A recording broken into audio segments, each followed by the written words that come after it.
The government is to announce that nicotine patches and other therapies to help people quit the habit will be available on the NHS. Joining me now is Clive Bates from ASH, the anti-smoking group, and Robin Hayley from the anti-smoking company, Alan Carr's Easyway to stop smoking. Robin, if we can start with you first of all. Great news about the patches, isn't it?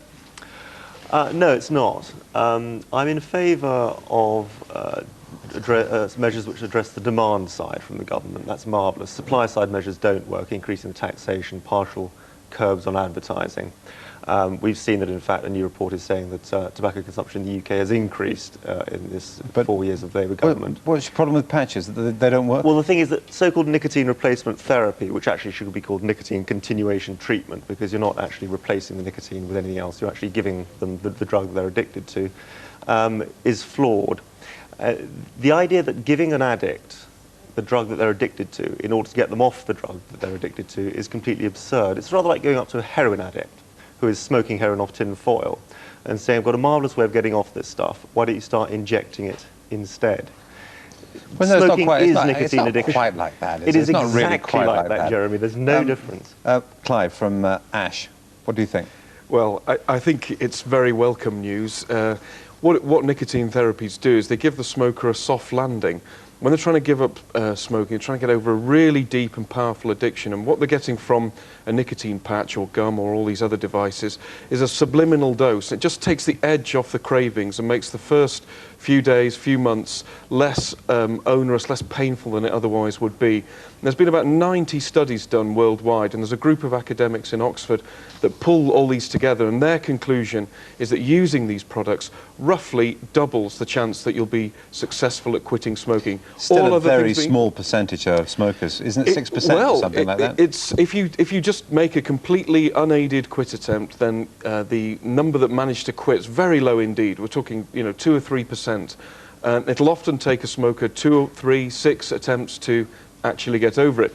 But if you can shift the odds, if you can double the chance in any particular quit attempt, which you can do with these products, then you're going to get a benefit from that. Okay. It's going to be easier and take less attempts in the longer term. Well, that sounds fair enough, Robin, doesn't it? But you've got another plan, though, haven't you? Another strategy that your company believes in.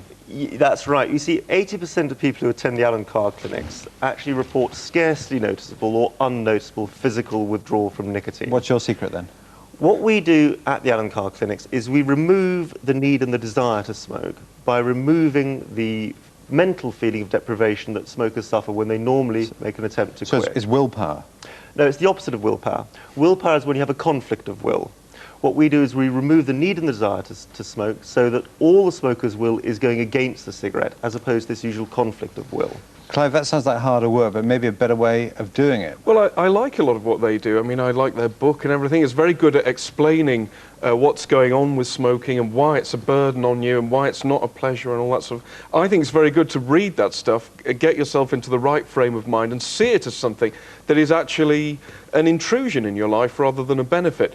But I do think you can actually deal with the physical addiction symptoms as well, and these products do that very effectively, and there's a huge amount of science and research showing that they're effective. So I think they should drop their opposition to nicotine patches. There's good evidence that shows that they work, and I think they're missing the point by not embracing them and actually strengthening their own programme. Come on, Robin. Well, Alan and I were at the 1997 World Conference on Tobacco and Health in Beijing, and we were in front of a load of experts drawn from all over the world, and we asked a simple question.